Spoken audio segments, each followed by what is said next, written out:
Price the Lord. அற்புத குழந்தை இயேசுவே, எங்களுக்காக வேண்டிக் கொள்ளும். இன்றைய வாசகங்கள்.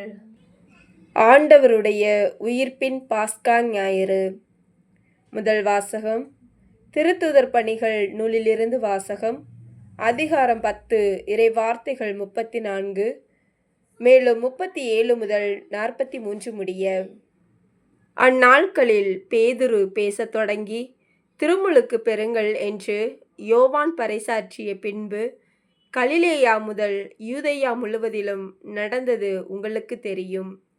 கடவுள் நாசரேத்து இயேசுவின் மேல் தூய ஆவியாரின் வல்லமையை பொழிந்தருளினார். கடவுள் அவரோடு இருந்ததால் அழகையின் கொடுமைக்கு உட்பட்டிருந்த அனைவரையும் அவர் விடுவித்து எங்கும் நன்மை செய்து கொண்டே சென்றார். யூதரின் நாட்டுப்புறங்களிலும் எருசலேம் நகரிலும் அவர் செய்த அனைத்திற்கும் நாங்கள் சாட்சிகள்.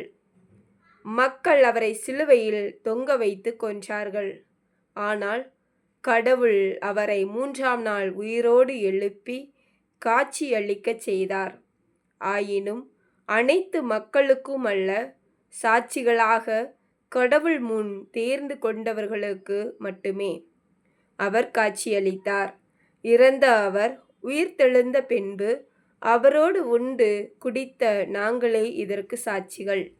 மேலும் வாழ்வோருக்கும் இறந்தோருக்கும் நடுவராக கடவுளால் குறிக்கப்பட்டவர் இயேசுதாம் என்று மக்களுக்கு பறைசாற்றவும் சான்று பகரவும் அவர் எங்களுக்கு கட்டளையிட்டார்.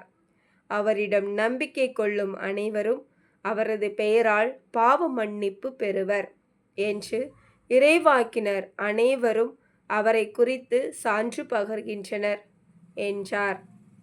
இது ஆண்டவர் வழங்கும் அருள்வாக்கு. இறைவா, உமக்கு நன்றி.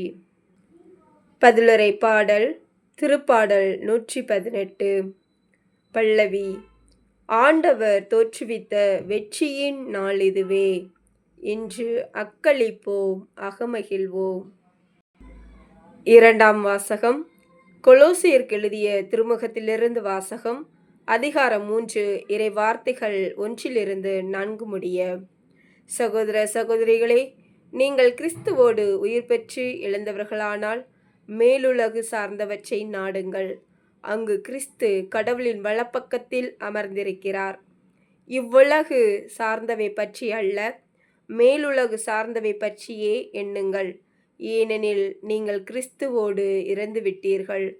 உங்கள் வாழ்வு அவரோடு இணைந்து கடவுளிடம் மறைந்து இருக்கிறது. கிறிஸ்துவே உங்களுக்கு வாழ்வு அளிப்பவர். அவர் தோன்றும் பொழுது நீங்களும் அவரோடு மாட்சி பொருந்தியவராய் தோன்றுவீர்கள். இது ஆண்டவர் வழங்கும் அருள்வாக்கு. இறைவா, உமக்கு நன்றி. நற்செய்தி வாழ்த்தொளி. நம் பாஸ்கா ஆடாகிய கிறிஸ்து பலியிடப்பட்டிருக்கிறார்.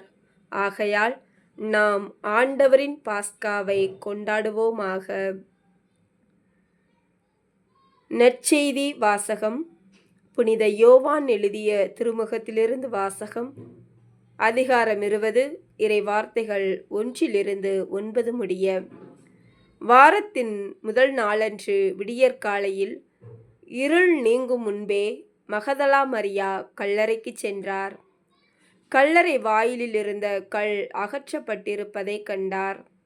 எனவே அவர் சீமோன் பேதுருவிடமும் இயேசு தனி அன்பு கொண்டிருந்த மற்ற சீடரிடமும் வந்து, ஆண்டவரை கல்லறையிலிருந்து யாரோ எடுத்து கொண்டு போய்விட்டனர். அவரை எங்கே வைத்தனரோ எங்களுக்கு தெரியவில்லை என்றார். இதை கேட்ட பேதுருவும் மற்ற சீடரும் கல்லறைக்கு புறப்பட்டனர். இருவரும் ஒருமித்து ஓடினர். மற்ற சீடர் பேதுருவை விட விரைவாக ஓடி முதலில் கல்லறையை அடைந்தார். அவர் குனிந்து பார்த்தபோது துணிகள் கிடப்பதை கண்டார். ஆனால் உள்ளே நுழையவில்லை. அவருக்கு பின்னாலேயே சீமோன் பேதுருவும் வந்தார். நேரே அவர் கல்லறைக்குள் நுழைந்தார். அங்கு துணிகளையும் இயேசுவின் தலையை மூடியிருந்த துண்டையும் கண்டார். அத்துண்டு மற்ற துணிகளோடு இல்லாமல் ஓரிடத்தில் தனியாக சுருட்டி வைக்கப்பட்டிருந்தது. பின்னர் கல்லறைக்கு முதலில் வந்து சேர்ந்த மற்ற சீடரும் உள்ளே சென்றார். கண்டார், நம்பினார். இயேசு இறந்து உயிர்த்தெழ வேண்டும் என்னும் மறைநூல் வாக்கை அவர்கள் அதுவரை புரிந்து கொள்ளவில்லை. இது கிறிஸ்துவின் நற்செய்தி. கிறிஸ்துவே உமக்கு புகழ்.